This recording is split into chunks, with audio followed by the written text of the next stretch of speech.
Morning everyone. Right, Thursday today, our fourth and final port of our P&O Iona 7-night Norwegian cruise.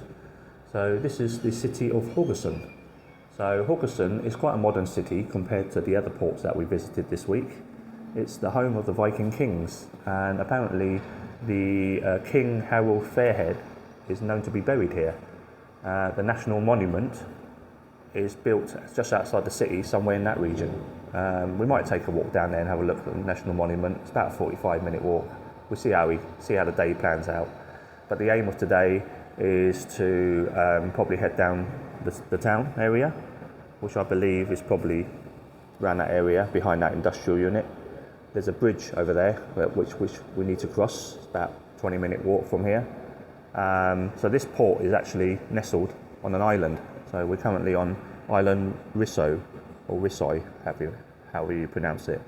So it's not far to walk. So we'll probably get some breakfast, go down there, explore, and if we have time, we'll visit the national monument of Harald Fairhead. Right, trying something different today. I'm going to have breakfast at the Quays. So the Quays has got the fish and chips, the hook, vinegar and line, or whatever you call it. Hook, line and vinegar, sorry, got the name wrong. And the Asian place, but they all do breakfast here. I'm probably going to visit the omelette station, which is, I believe, at the Fusion bar. Yeah, omelettes. So I'm going to get an omelette today, something different, rather than going to the floor 16 for the Horizon buffet. Right, let's see what they got. Here's my omelette, ham, cheese and mushroom omelette with salmon on the side and the usual fry up.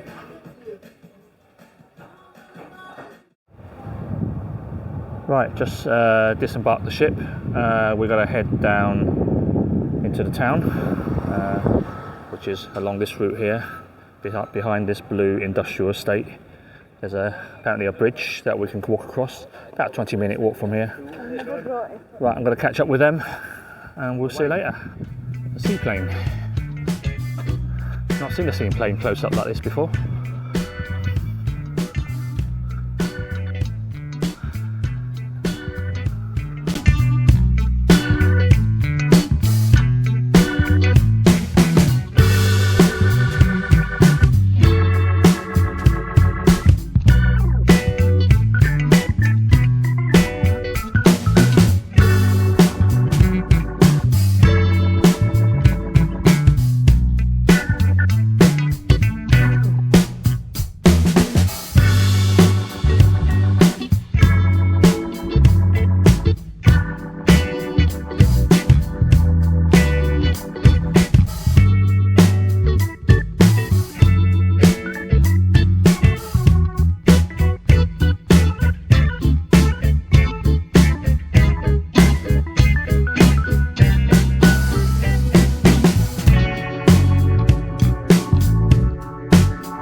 This is the third American car that I've come across in Norway. They seem to like the American cars, don't they?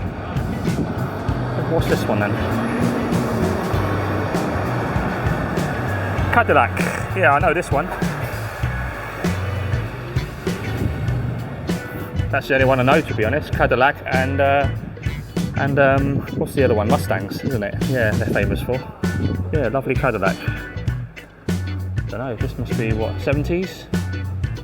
70s or 80s? No idea. Oh, that's it for today. Enough walking. Gonna head back to the ship, have a rest, have some late lunch, and then we've got Indian tonight, Sindhu, with my daughter. So that's the ship there. Gonna head back. We'll see you later.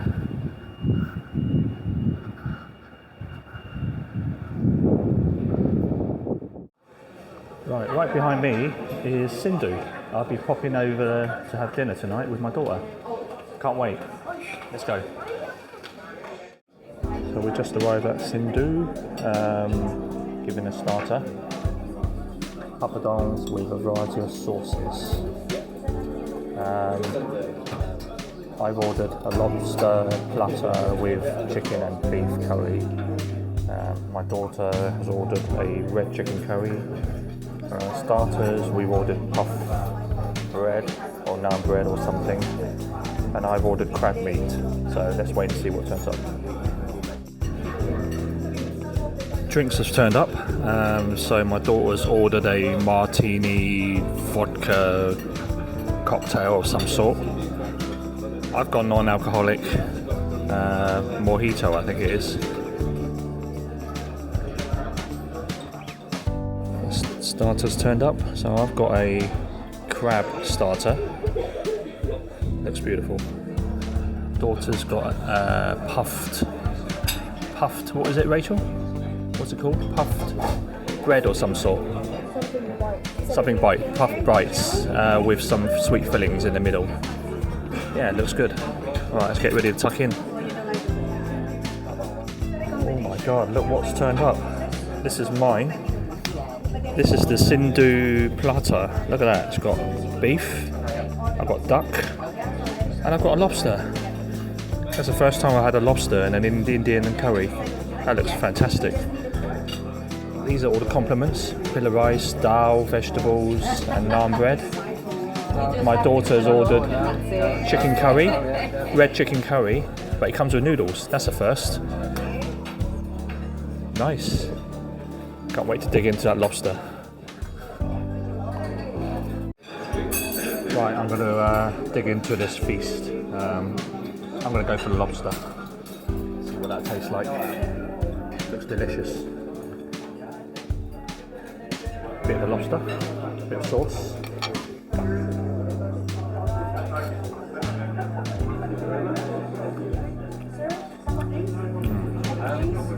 Absolutely gorgeous.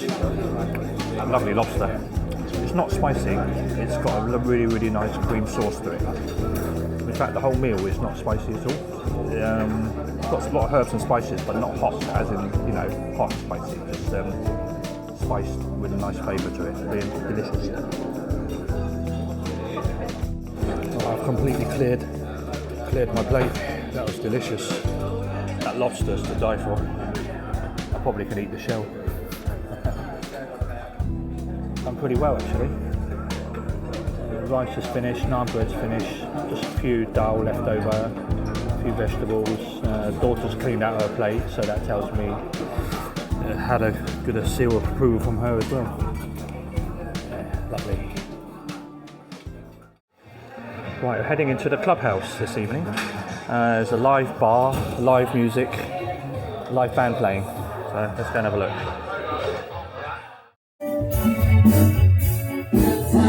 Right, we're in the club now, a bit noisy, live band playing. I think it's soul night tonight, soul and funk.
Thank you very much. Now we're going to go for another song. Morning everyone. Today is Friday and it's a sea day, final day of our P&O Iona 7-night Norwegian cruise. We really enjoyed it so far. So today is going to be a relaxing sea day on the ship. So the weather's pleasant out there. UK temperature is about 30 degrees back on the mainland. We're on the North Sea, a little bit windy and chilly, but the weather is really, really nice. But probably what you can see in the background is just white in the sky, and that's probably because of the sea fog, etc. But it is actually quite nice here. So we're going to go and get some breakfast and see what's to offer on the itinerary. Might go for bingo, quiz, might even go for a massage with my brother, we'll see. But anyway, we'll go and explore and I'll see you later. Cheers. Lovely day today to come to the aft of the ship and look at the beautiful views and the infinity pools and whirlpools that are fully occupied today, being a very, very nice weather today. UK temperature 30 degrees, here is very nice as well, a little bit windy, but yeah, look at that. Well busy.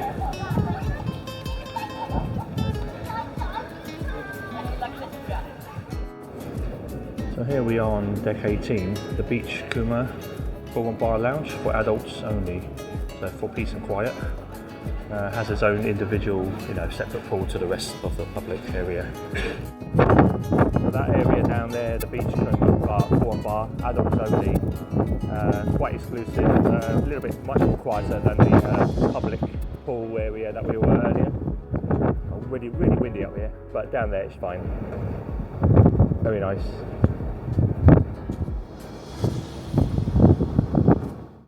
Right, I'm going to take a walk up there to 8th floor to the Quays. I'm going to go and have lunch at the Quays. The kids and the family and the rest of it having a line today, everyone, apart from myself and Grandad and Grandma. So I'm going to have a solo lunch. Might as well make the most of it today. Right, I'm coming up here, up these nice beautiful stairs.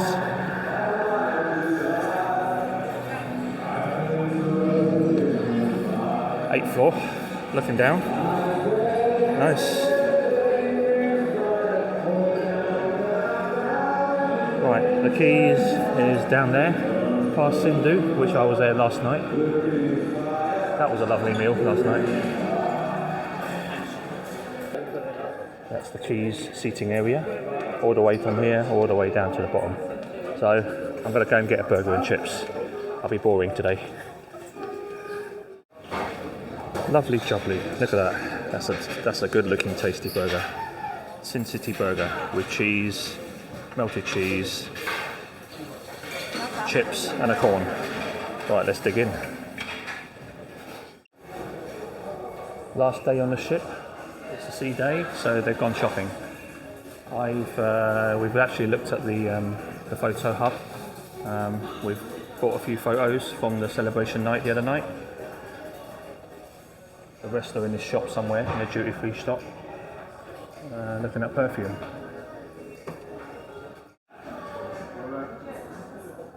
Now it's handbag shops. Quite a good selection in there. Swarovski crystals. Such a big ship, we're still getting lost. So we're walking around deck 8. They're looking for shops, but it's not shops here, it's just restaurants. The Quays. Turn right, that's it. Hey Joshua. Oh, my brother's turned up with Joshua. Morning. Late night. Yeah, just woke up.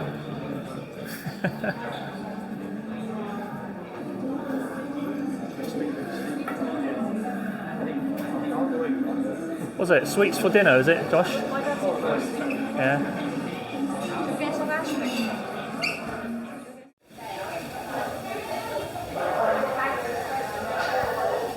Using up the onboard credit. Going to get some drinks.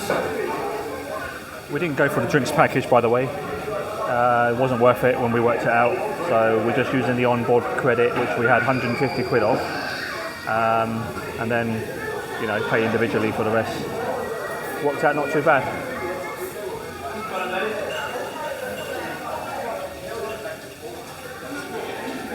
Is that for the girls? Cheers.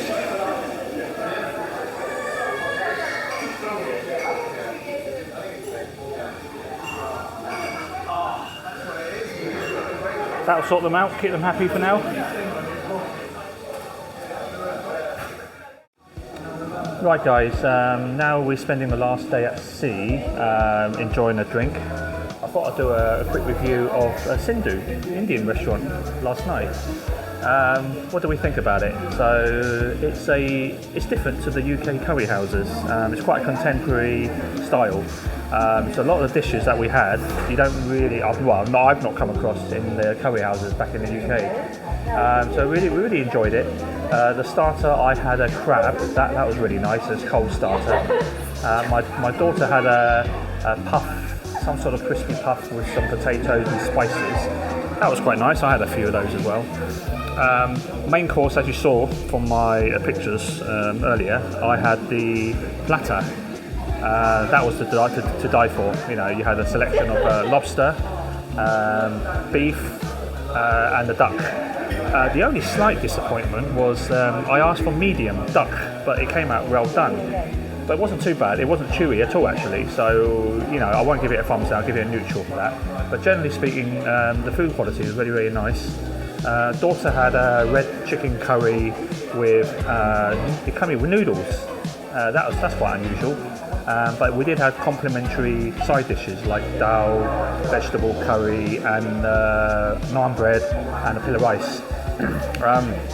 Quantity-wise, it was just right for us two. Had a drink as well. Unfortunately, we were in a rush to go to the show, so we didn't catch the chance to have the dessert. But that's not something that important. But yeah, but overall, I think I'll give it 8 out of 10. Let's see what my daughter thinks. What do you reckon, Rachel? What do you give it out of 10? 8. She gives it 8 as well. So thumbs up for approval there.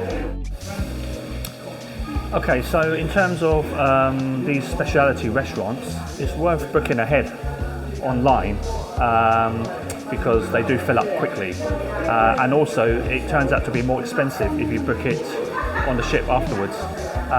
But the only disadvantage I found if you book it online, apart from getting the space early, is that the money that you spent when you book it online prior to embarking the ship is not deducted from your on-board spending. So there's pros and cons. So if you book it on board, you pay a little bit more, but you end up using your on-board spending, but you're risking of, for full capacity on a lot of the restaurants. So I booked online for Sindhu, £20 cover charge for 2 of us, but that gets deducted in the final bill. We also booked the Limelight Club, £25 per head. But if you book online, it's £25 per head. But if you book it on the ship, it's £31 per head. Because my parents wanted to go and they booked it on the ship, so they paid the extra £6 per person. So there's pros and cons either way. You're risking, to get the spaces, or you're risking a sort of fully booked situation. We've got this evening left. We've got a few shows to go to tonight. We've got obviously the Limehouse Club that I just mentioned. I plan to go to the last of the entertainment at the headliners tonight to see Sky's the Limit. And then later on tonight, probably about 11, I think they've got something on at the Clubhouse, which is a live band called Voxens. They're going to sing classics from the 80s and 90s. So, got to make the most of it tonight before we disembark tomorrow morning. Cheers. Right, visiting the Limelight Club, 7 p.m.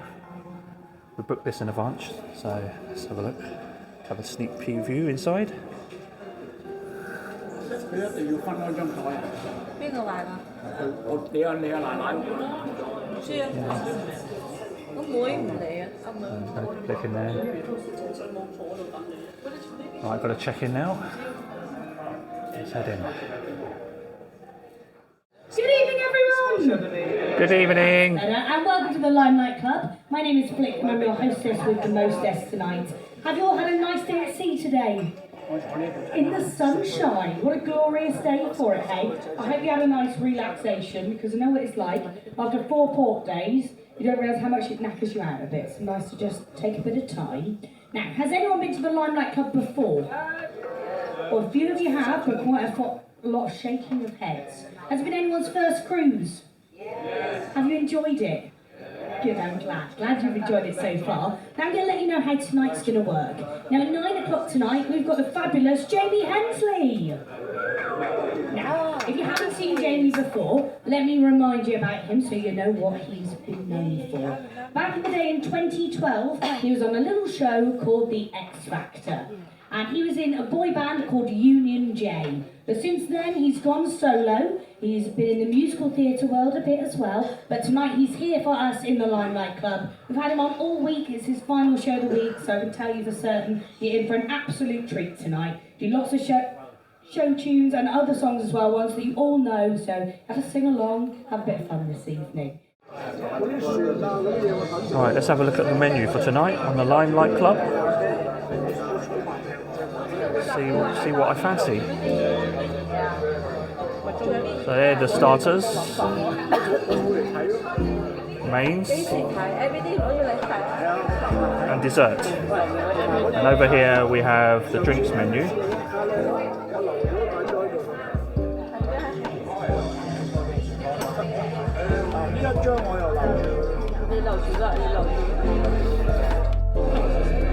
Right, we've just been given a pre-starter on the house. Everyone's got one. It's aubergine on a bit of bread, I think. Is that right? Yeah. A bit of crispy bread. I'm not sure what it is, but yeah, that's nice. Nice little touch.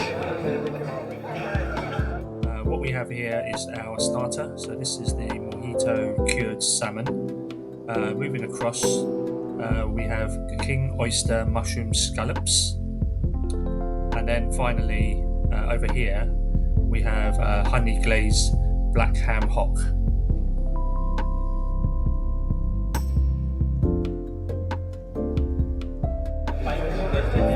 Main course turned up. I've got beef fillet.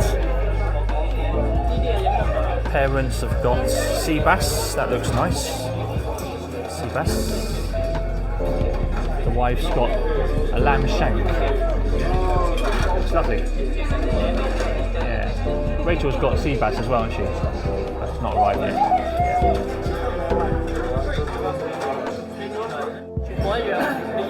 Desserts arrived. Most of us have ordered the dark white and dark chocolate with ice cream. I don't know what it's actually called. What's it called? Huh? What's that called? Do you know? It's called dark white chocolate. Yeah. Dark and white chocolate. Dark and white chocolate mascarpone bomba. Right, so dessert has arrived and we've ordered dark and white chocolate mascarpone. I think that's how you pronounce it. Bomba, micro bomba. Wife's ordered strudel, some sort of strudel. What's in it? Apricots, almond sauce, okay. And the rest have ordered the same as me.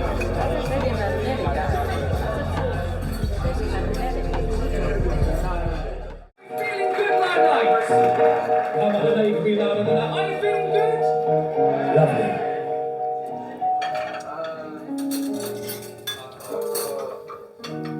Birds flying high, you know how I feel.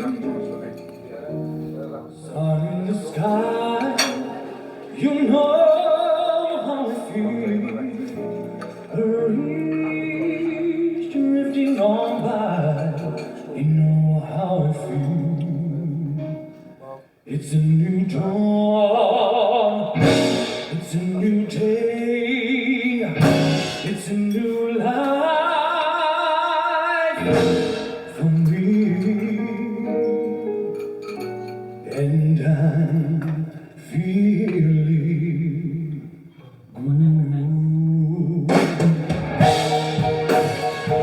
know I've got a red suit on and a white leotard underneath and a moustache, but trust me, this isn't a Freddie Mercury tribute. I would never dare to even imitate or emulate that man, because he is my idol. So, I would love it if you would all join me, please, in singing my favourite Queen song. This is Somebody to Love.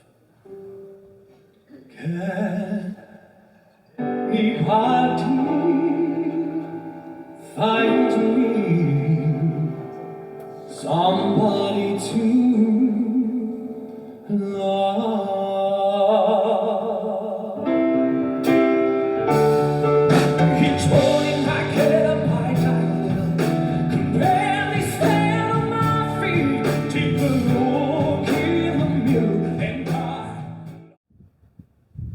just come back from the Limelight Club.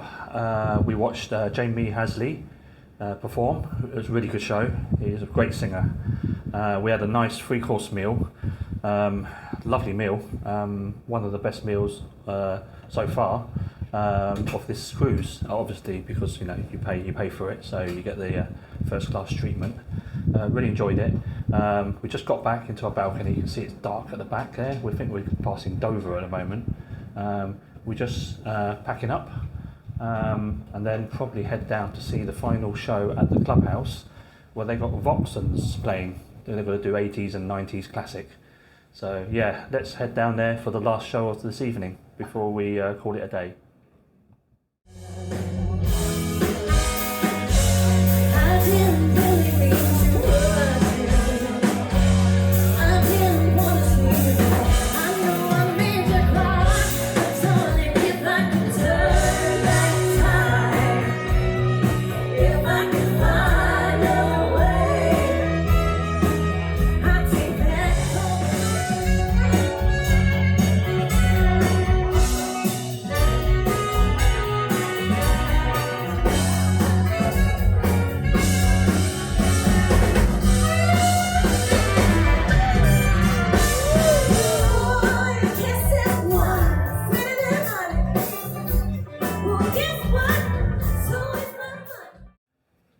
So we just come out of the clubhouse, finished the Voxens show.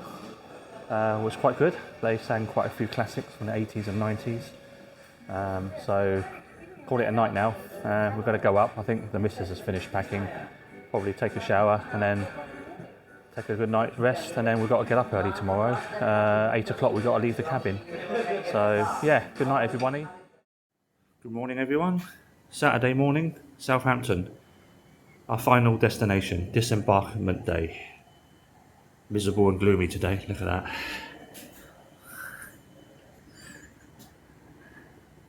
Yeah, it's not cold, that's the main thing, not raining.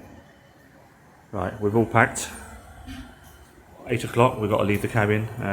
See, we're all packed in there. Got to leave the room in a few minutes. And go and have breakfast, and then go for the mad rush and leave the ship. Heading out the ship now, disembarking. Going to pick up the luggage and everything. Yeah, big queues this morning, but that's why they stagger the leaving times. All I can see is a sea of luggages. Let's go and find ours somewhere in that bunch in the middle.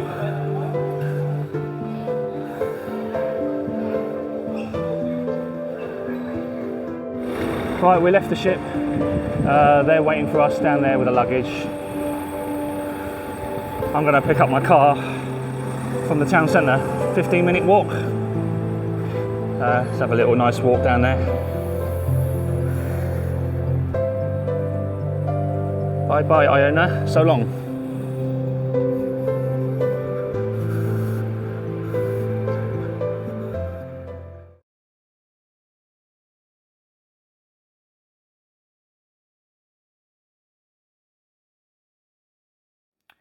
Right, so we're now back from our 7-night cruise. I thought I will talk about the things that we liked and things we felt that needs improvement compared to our previous cruise with MSC Virtuosa.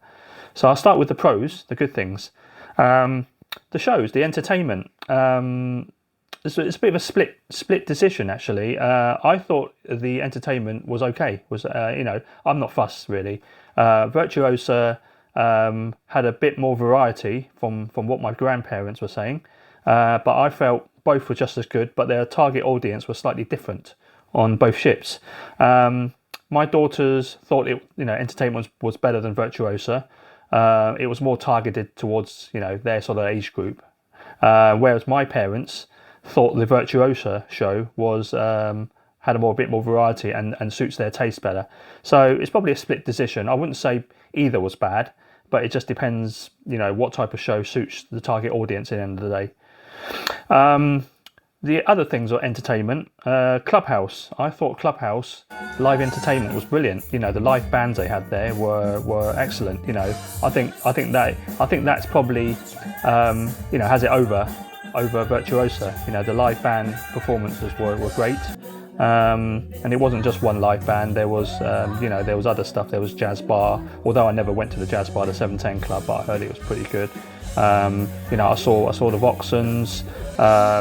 And then also another band in the clubhouse that does 80s and 90s. You know, they were good. Overall, generally, I thought the entertainment was up to par on my books. In terms of restaurants, obviously we didn't try every single speciality restaurant out there. The ones I tried were Sindhu, so definitely worth booking that one. It's a contemporary style Indian restaurant, not something that you'll come across much in the UK curry houses. So the food there are slightly different, but it's definitely a good variety, and it's different to your everyday curries that you get from your local takeaways. So yeah, it's worth trying Sindhu. And like I said before on my video already, you need to book early on that because they do fill up. My brother tried to book a few days before, and they're fully booked at the time. So yeah, definitely worth booking that. The other speciality restaurants that we went for was the Beach House. I really enjoyed that as well. So if you saw my one of my previous episodes, you'll see that we had they had a variety of Mexican tacos. I had a steak and a prawns. They do a variety of different styles. So yeah, that was good quality. It's definitely worth paying for. It wasn't expensive. I think the additional charge for my steak was something around £10, but it was a decent steak overall. So no complaints there overall. Other restaurants that we tried is the Limelight Club. That's the one that you pay £25 per head. So again, that was a 3-course meal. That was a bespoke meal for that venue only. That was quality. No complaints there. The venue was good. Atmosphere was good. We had the singer Jamie Hensley from the previously X Factor. Great singer. So obviously different times of the year. Different singers and acts go on. So you can check that out beforehand if you want to pay the £25 per head to have some exclusivity, which I thought was great actually. So it's definitely worth considering. The Quays, the food court area, which I visited a few times. I went there for breakfast. A little bit quieter than the Horizon. So if you want a bit more, I wouldn't say completely quiet, but a little bit more sort of tamer atmosphere, and different style of breakfast. Obviously you have the omelette bars. You can go up there and order your omelette. You have the pancake bar behind the counter as well, which I don't think they had that in the Horizon, the omelette bar. I think everything was pre-made there, like the eggs and all that. But everything else was similar. You get all the usual breakfast items, the cold breakfast as well, tea, coffee, juice, etc. That's really about the number of restaurants that we tried. We didn't try, like I said, we didn't try every single restaurant out there. The buffet. I thought it had reasonably good amount of choice. Some items were repeated, but not everything. There were different variety each day. But the theme that I found quite common was there was curry every day. So if you like your curry, your madrasses, lamb, boomers, etc., you're guaranteed to have it for lunch and dinner. I found that it was available on most days, with the other, changing variety on the other type of food you have there as well. So you have your roast, obviously, your usual vegetables. I think one night they had sweet and sour chicken. That's the only time I saw that had sort of Asian, Oriental type food. But I didn't go to the Horizon buffet every night, so I can't say every night had that choice, but one night did have that choice.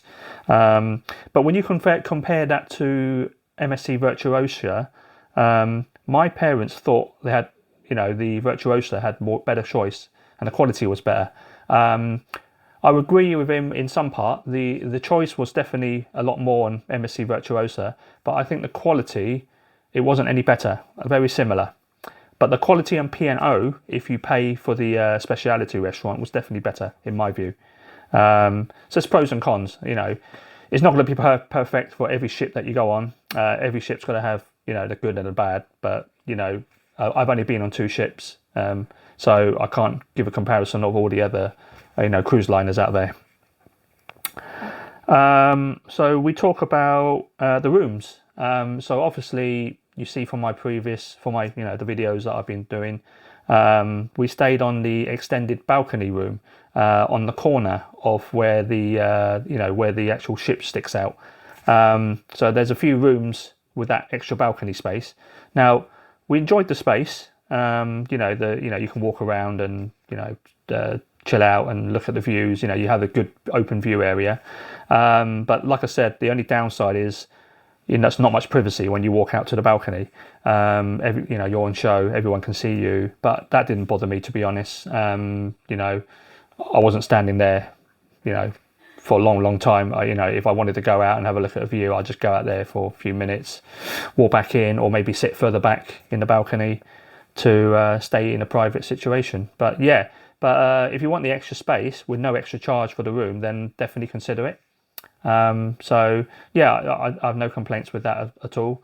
In terms of room size compared to Virtuosa, so the same type of class, it was very similar. I mean, I wouldn't say it's bigger or smaller. It's more or less identical, with the same bunk bed setup for my children.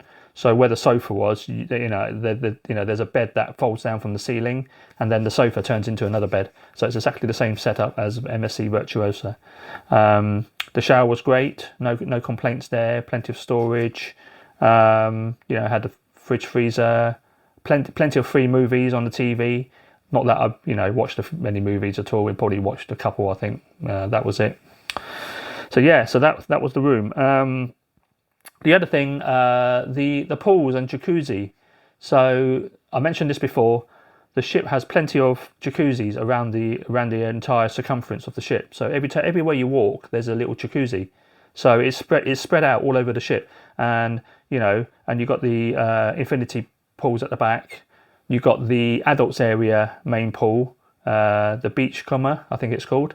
So the adult area, I didn't visit it, but I did sort of just walk by and have a look. That was just adults only, exclusive. It's quite quiet, which is brilliant if you want to, you know, you want peace and quiet and exclusivity for adults only. Jacuzzi pools there as well, and a swimming pool.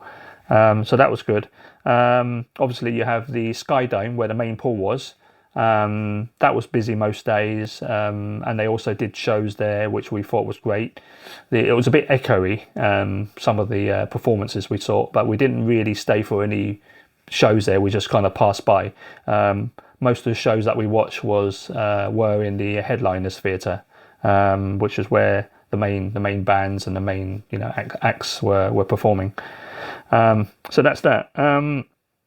It is a big ship, 5,200 people. It is big, very similar to Virtuosa. We got lost a few times. Everybody did. It's just finding out your sense of direction is sometimes a bit tricky when you have a few drinks as well, so it doesn't help. It's a few times that we walked the wrong way going back to our room because they all look the same. So yeah, it is a big ship to sort of navigate.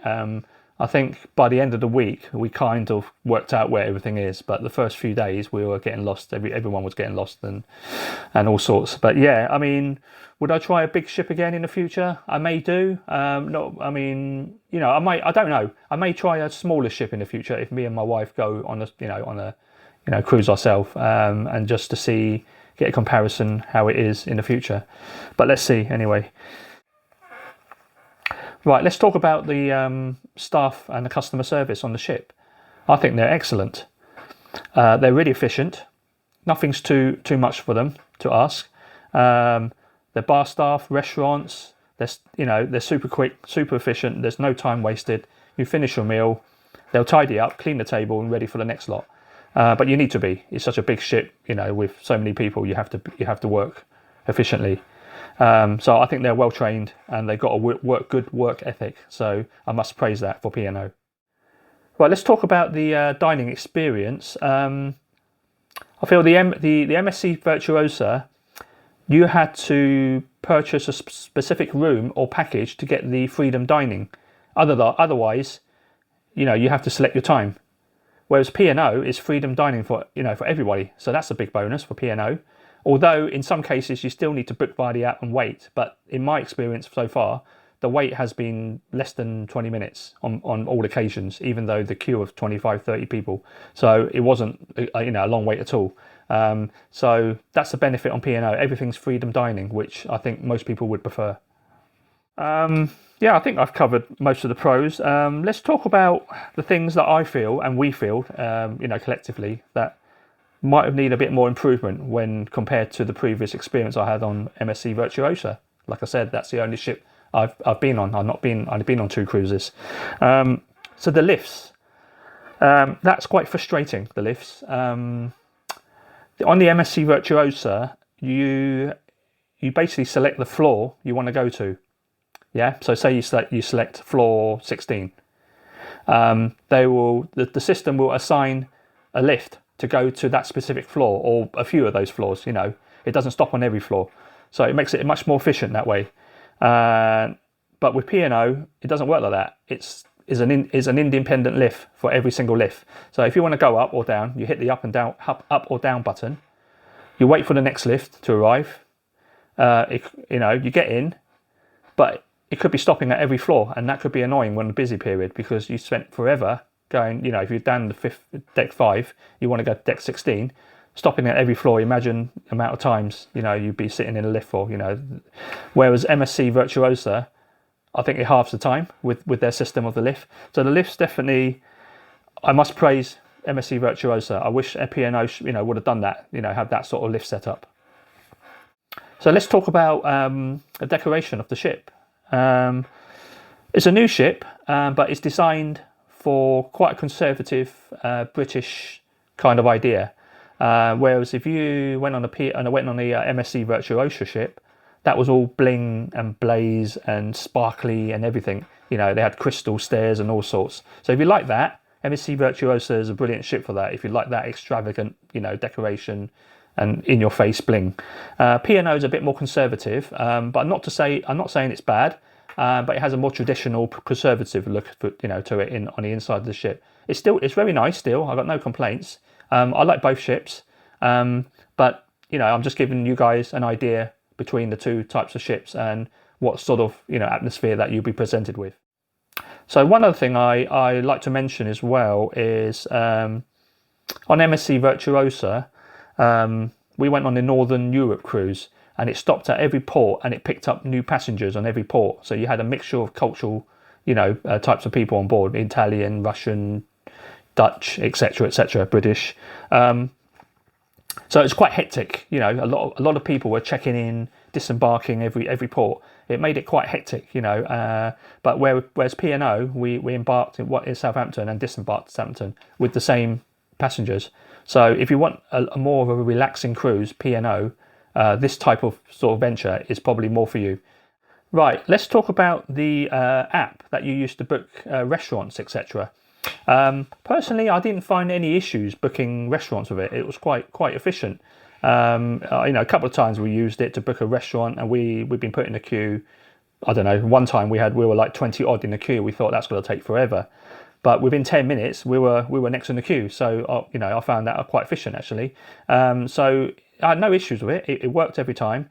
The only thing that I found disappointing, whereas MSC Virtuosa had, was in the app you had the ability to communicate with your other half within the app. So as long as the rest of your party installs the app, you can communicate. It's a bit like using like an internal WhatsApp system. So it's good to get in touch with each other, because you could get lost on the ship. Now P&O's app doesn't have that, which I found was a bit upsetting really, because a lot of times we split up and we lose each other. We don't know where everyone is. The only time we can contact them is via the room phone that's providing if they're in the room. Other than that, you're kind of lost in the dark unless you have a walkie-talkie or something, or buy their Wi-Fi package to get on the WhatsApp.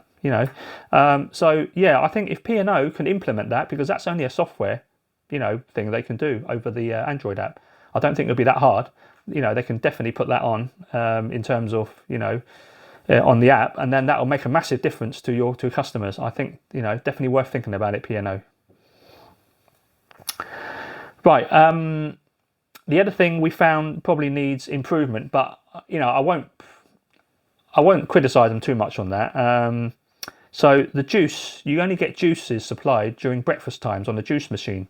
So after breakfast, it's water only, or you order from the bar, which fair enough, you know, most people have onboard spending, that's what it's there for. Whereas MSC Virtuosa had juice for the children throughout the whole day, whether it's breakfast, dinner, lunch, snack time, etc.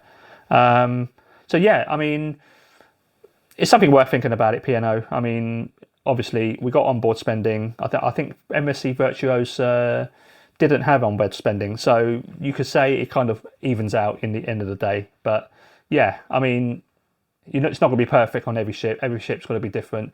Some ship might have ice cream, some don't. But in both MSC and P&O, ice cream was paid for, so that's the same in that respect. The snack bars and all that all included on both ships, so very very similar in terms of, you know, the food outlets, etc. as well on both ships.